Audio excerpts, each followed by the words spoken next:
15 years, just with a small group of people, they have blocked the efforts of the UN to try to expand abortion. And I love the title of his talk, How a Ragtag Band of Christians Stopped the International Right to Abortion and Made Friends with the Muslim World in the process. By the way, Austin, I didn't know this about you. He's a knight.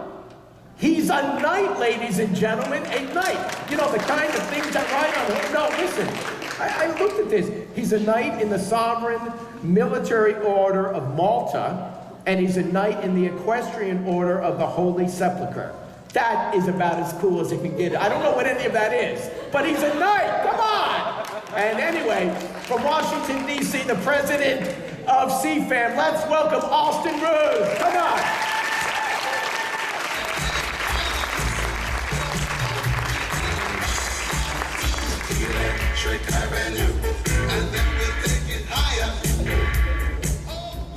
I have to admit something to you. I've given speeches and such, organized conferences, organized press conferences at the United Nations, and I'm never nervous, but I'm nervous speaking in front of you. Because kids just don't get me. They just don't get me. So I ask you to be remarkably charitable today and get me just a little bit. I feel like I have to establish my new media bona fides. Bona fides is Latin for cred. We have 12,000 friends on Facebook, but we still rely upon email. I'm curious, who here uses, a raise of hands since we're doing that today, who here uses email on a regular basis? Raise your hand. So everybody still uses email? Great. We have 390,000 people on our email list. Last year we put up a petition called the Youth Statement to the UN and the World, which we presented to the United Nations this last summer, that had 100,000 signatures on it. 2 years ago, we put up a petition, a pro-life petition that we presented to the United Nations, and we got 650,000 people to sign this. And when we presented it at a UN press conference, we printed all of them out, and there were just huge boxes all over the stage. So we've got a little bit of new media credibility.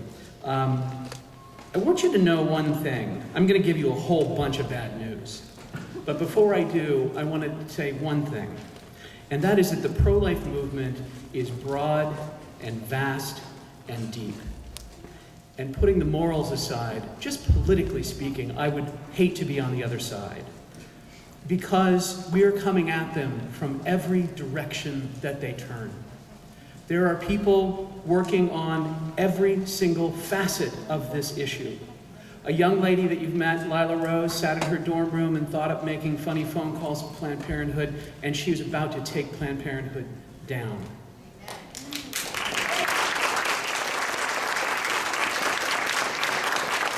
Brian Kemper thought of an idea of having rock concerts for pro-life and started something called Rock for Life.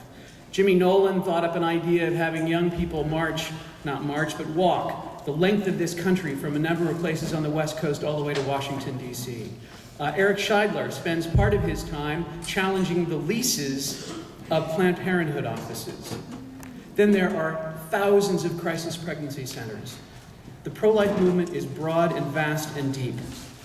Big abortion is like a big, lumbering bull elephant walking through the jungle and has been set upon by jungle cats.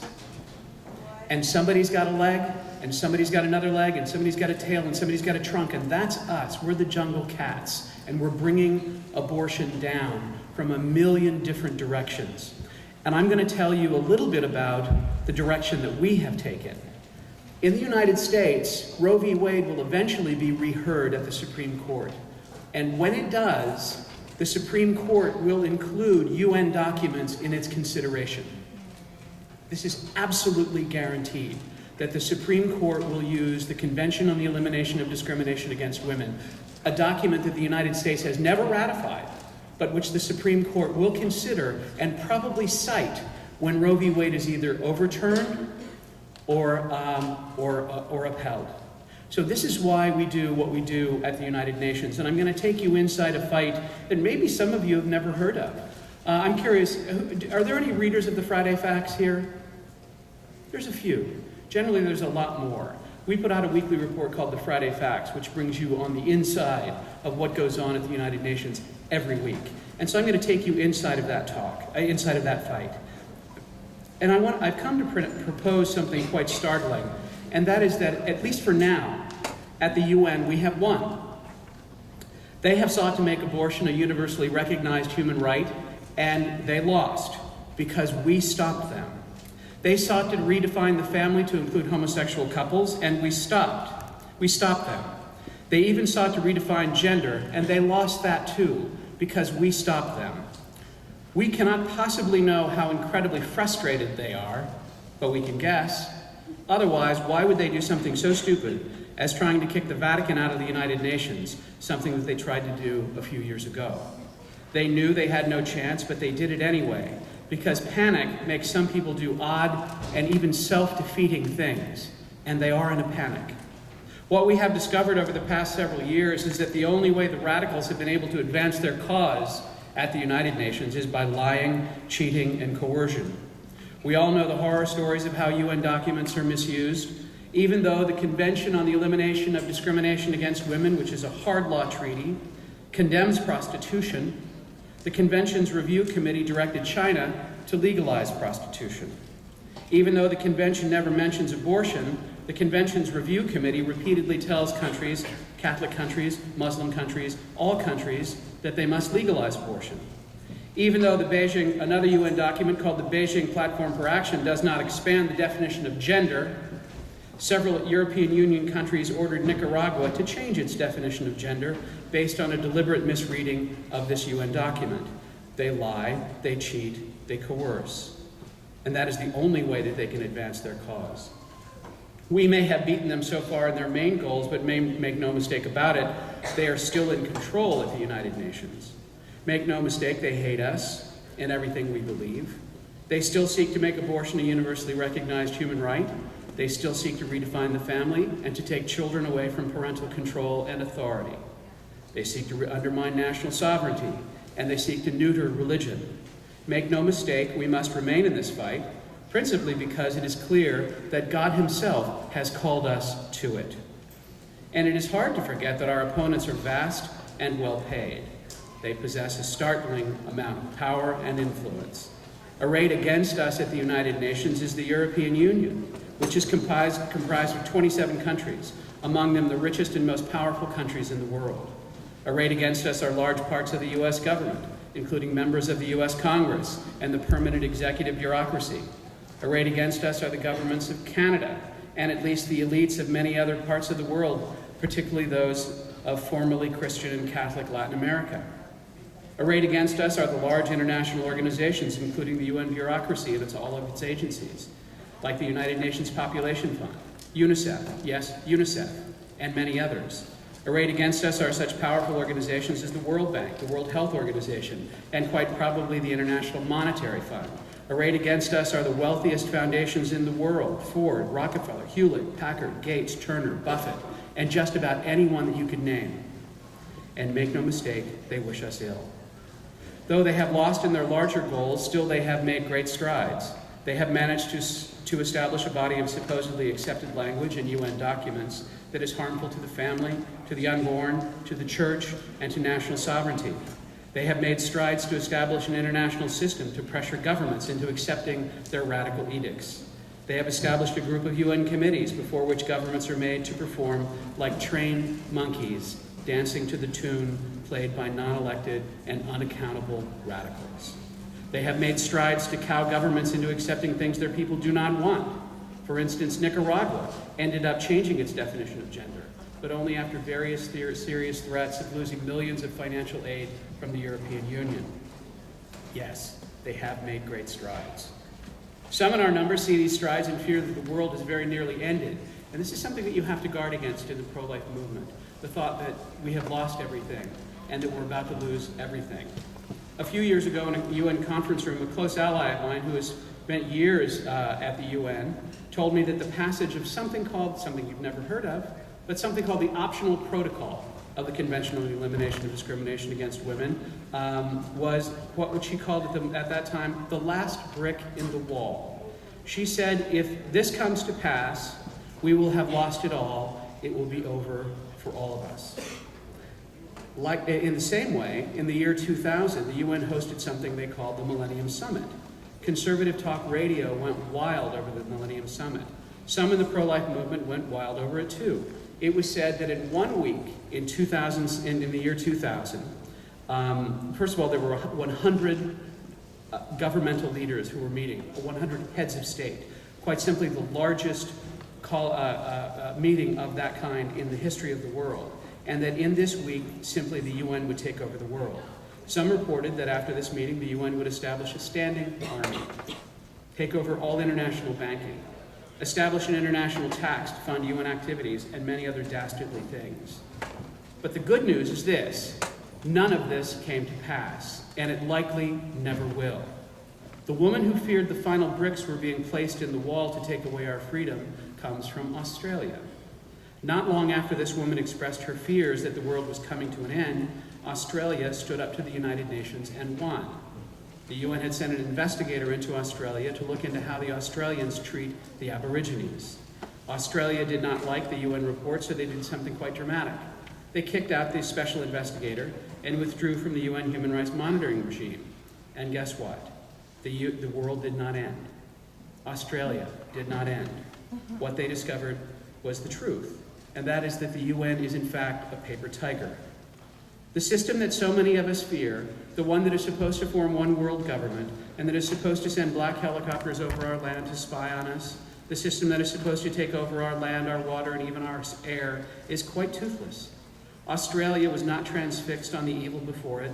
Australia marched up to the evil and punched it right in the nose. And here are the secrets no one talks about. The UN will never take over the world for the very simple reason is that they're not that good. I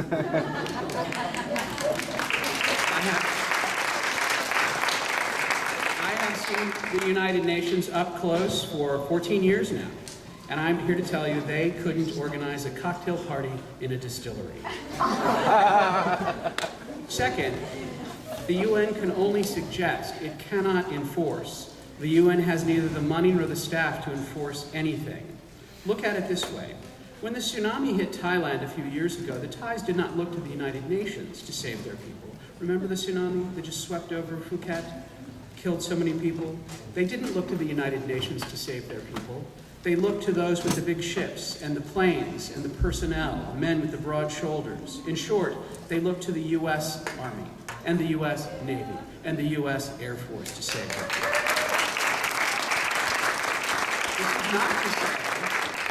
This is not to say that the UN is utterly powerless. What the UN does is add cover to the radical internationale that includes all those I mentioned earlier. More than anything, the UN provides political cover for governmental elites in our own country and around the world. This cover provides a kind of international imprimatur or approval for what the UN wants to do. We hear it all the time, and you'll hear it. Well, the international community believes this, the international community believes that, and the other. Well, I'm here to tell you that there's no such thing as the international community. It is only a small group of radicals who have stolen the microphone, and it is our job to take it back. In the end, the dirty little secret is that the UN will only ever take over the world if we let them. And who are we? We are a ragtag band of mostly volunteers, hardy volunteers called into this fight by God himself. Me? The first time I ever heard of this fight, I swear to you, I heard a bell ringing clearly. And I said, this fight's for me. I want in. It was the thing that I was waiting all my life to do. Mostly what we have done at the United Nations in the UN pro-life movement is simply to be present. And this is a tip for you. Simply being present means an awful lot. We have shown up in places where we weren't expected, where we certainly weren't wanted. The other side relies upon secrecy, on stealth, lies, deception. When you walk through the door, you are a great beacon of light shining into the corners where the evil is done. And boy, do the rats scurry. I know for a fact that when someone from my staff or from our coalition walks through the door at a UN meeting, the air goes right out of the room. Our opponents say, oh no, it's those guys again.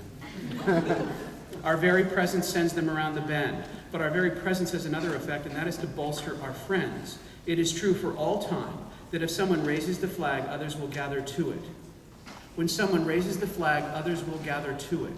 Do not ever be afraid to say that you're pro-life. Don't ever be afraid to raise the flag. It is the only way that your friends will know where you are. At the UN, we are outmanned several thousand to one. On opening day of the 5-year review of the Beijing Women's Conference, our opponents registered 7,000 people. They were very successful, as they often are, in keeping us out, and we registered 30. 5 days later at 3 o'clock in the morning, 5 days later at 3 o'clock in the morning, the meeting ended abruptly. In the course of an hour, our opponents lost on all that they wanted. They lost on abortion. They lost on the family. They lost on gender. Like a rolling thunder, the Holy See and the Muslim states rolled up the radicals and defeated them. The victory that morning came so swiftly, I circulated through the gallery informing our people that we had just won it all. It happened so fast. I stood then and counted the hardy souls in the gallery that morning, just before the sun rose. Out of the original 30 of ours, 26 remained. Out of 7,000, only 14 of theirs remained. There is a saying that history is made by those who stay to the very end and who write the minutes. This is not to say that the other side has not made great strides. Though we have largely won the documentary fight, that is the fight over language and documents, they have clearly won the fight in how these documents are implemented. While UN documents do not have a right to abortion in them, because we stop them, they do have language about reproductive health. The other side has used this phrase to promote a right to abortion. And though they have not been successful everywhere using it, they have been successful in a few places. A few years ago, the High Court of Columbia used this language to strike down laws against abortion. Mexico City did the same thing. So our fight now proceeds not just in the halls of the United Nations, but also in foreign courts, where we now file friend of the court briefs. We also organize opposition on the ground around the world. The victories that we have achieved, we could not have possibly achieved without a controversial group of allies and even friends, made all the more controversial by the attacks on our country and the subsequent war in Iraq. I speak of the Muslims. In short, you should know that without the help of the Muslim countries, abortion would now be recognized as a human right in UN documents. Without the Muslims, the family would have already been redefined in UN documents and therefore in international law. The Christian and Muslim coalition at the UN was put together by none other than John Paul the Great prior to the Cairo Conference on Population and Development in 1994. He made a series of Wednesday audiences that year calling people of faith to go to Cairo, Egypt, to help fight a right to abortion. Included in that call was a diplomatic call to Muslim states, and thus was joined a coalition that to this very day is called by the mainstream media the Unholy Alliance. Our coalition is not easy. We work with countries where Christians are persecuted. We work with countries who are enemies of the United States. I recall one of my very first meetings with a diplomat back in 1997. He was from the Philippine mission. He was a good friend, still is. He asked me if I would be willing to meet with the Iranians. Whoa. I realized right then and understand all along that my work at the United Nations is a little bit like a Rubik's Cube. It is extremely complicated. It wouldn't be if the Christian nations were truly Christian, but they're not. The so-called Christian nations are really post-Christian, and they lead the fight to kill unborn babies. I'm talking about Europe. I'm talking about Latin America. We work with the Muslims because we believe the fight to protect the unborn child from abortion and to protect the family are the great human rights fights of our time, among the most important of all time. We make common cause with those we might otherwise fight because we believe these are the paramount issues of our time. What is more, we believe we actually help our country and our fellow Christians around the world who may be persecuted by providing a strong Christian witness to the Muslim diplomats who come to the United Nations. Many of the Muslims who come to the UN expect to meet Americans who are pimps, prostitutes, and pornographers. After all, this is the image that we project to the world. They are astounded when they meet us. They are astounded when they meet Americans who pray. What you should know is that at the UN we work in a backwater of a backwater. The typical American, quite rightly, does not pay much attention to the UN. Even the media does not cover the UN very much unless there is a scandal or as part of a larger geopolitical issue relating to the Security Council. The social policy debate, that is, the debate over life and family, is even less noticed than that. Those who do care, who come to fight these fights, are generally true believers like you, mission-oriented true believers on both sides of the issue. And that is the way it is supposed to be. God help us if the UN was the primary fight in the world for life and family. God help us if the UN was the primary fight for life and family in the world. The founders of our country rightly used the concept of federalism so that the people can be close to the decisions in their lives. The UN is far away and costly to attend. Hotel rooms in New York right now are running about $300 or $400 a night. The average person has recourse to his congressman, but hardly any to the UN. This is also why the UN is among the least democratic bodies in the world, because hardly anybody can get there. And if you can afford to get there, you can hardly get in the door. The UN is a lagging indicator. What I mean to say is that it will not change until things change upon the ground around the world. In the United States, France, Germany, Honduras, Mali, everywhere. And not just at the country level, but well and truly on the ground. Wherever I go, folks want to know what they can do to help our fight. Some are called to come and join us, and you are welcome to do so. Somebody right now is hearing the same bell that I heard. And just get in touch with me and I'll show you what to do. Others are called to donate financially. I know most of you are not in that position just yet, but one day you will be, and your donations will be welcomed. Others still are called simply to stay in touch, to stay educated about what really goes on there. I say everyone is called to that, and I urge you to do so through my organization. Subscribe to the Friday Facts, it's free. But what I say to everywhere and to everyone and to you here today, the most important work is to stay home. Start a pro-life club in your school. If you're a little bit older, take over the schoolhouse, take over the school board, take over the State House. Nothing will change at the United Nations unless and until you take over the school board and the State House. It almost does not matter where you enter into the fight for life and family. It is the same fight wherever you go. This cosmic battle has many battlefields, and the UN is one of the more remote and in many ways the least important. For we will never ultimately win at the UN unless we win in Downey, California. The microphone at the United Nations will never be taken back unless and until it is taken back here and in all the other places. In the end, we will not win until we change the public sentiment. In the fight against slavery, Abraham Lincoln knew this. He said public sentiment is everything in this country. With it, nothing can fail. Against it, nothing can succeed. Whoever molds public opinion goes deeper than he who enacts statutes or pronounces judicial decisions. The real prize for pro-lifers is not properly catechized judges, though that is important, but the real prize is public sentiment.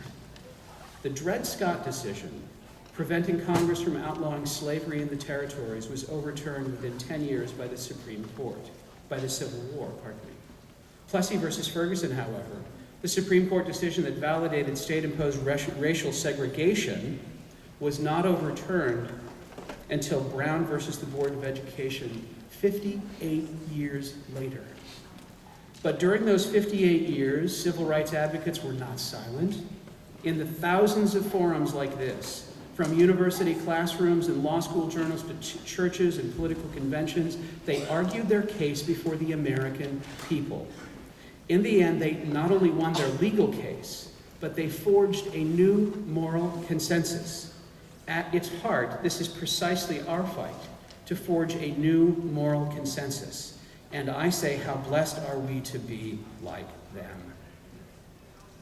How blessed are we to live in this time when everything we believe is under attack, when all that we hold dear seems to be fading away. It might have been a wonderful thing to live in a time of widespread moral rectitude, but that is not our time. That is not our lot. Our lot is to heed God's call to bring it back right here, right now. He cannot be here in the flesh, so we must be his flesh, his eyes, his hands, his legs, his voice. How blessed are we to be so needed? Let me close with a story about what this fight is really about. This happened at the conference called Beijing Plus 5, the 5-year review of the World Conference on Women. Beijing Plus 5 took place at UN headquarters. As I said earlier, there were 7,000 people registered from the other side. We were only a few. Included in the few we were able to accredit was a contingent from the Franciscan Friars of the Renewal, Father Grochel's guys. Sweet. Hear, hear. These young men in their long robes and long beards made a powerful witness walking around that conference. One day, one of them sat on a couch near the main conference hall. Hundreds of feminists milled around, and he sat there silently praying and making rosaries. All of a sudden, a woman breaks away from her group and comes up to the friar. She leans down toward him, he looks up, and she says, "I'm very wealthy, I'm very rich, and very famous in my country, but why am I so unhappy?" And he said, "Because you don't know Jesus Christ." Whereupon she began to wail and cry, copious tears. Her friends surrounded the friar and demanded to know what awful thing he had said to make her scream in such anguish. She and the friar waved them away, and they remained in quiet conversation for a very, very long time. And I do not know the end of this story. I do not know how her life was changed, but I suspect that it was. We will not know the end of this story until the general judgment. But in short, this is why we are in the fight. For babies, yes, but for souls, certainly. For God, absolutely. And all glory to his sacred name. Amen.